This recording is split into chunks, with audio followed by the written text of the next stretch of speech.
have your art project? I have mine. I can't wait to show you mine to the class. I hope I get a good grade. My mom will take my video games away if I don't. But, hey, Alice, why do you look so sad? I don't know.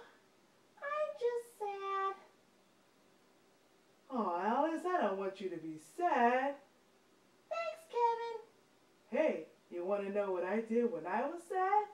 What? I went to talk to Miss Harris.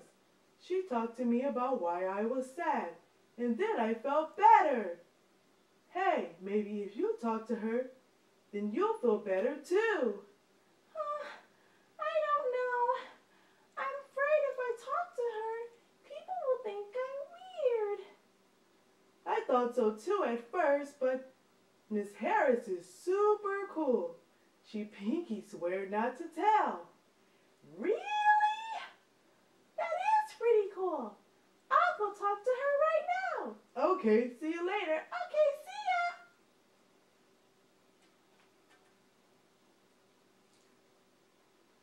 Thanks for talking to me, Miss Harris. I feel so much better now. You're welcome. I'm so glad you came and talked to me today, Alice. And remember, everything you told me is our little secret, okay? Pinky swear? Pinky swear.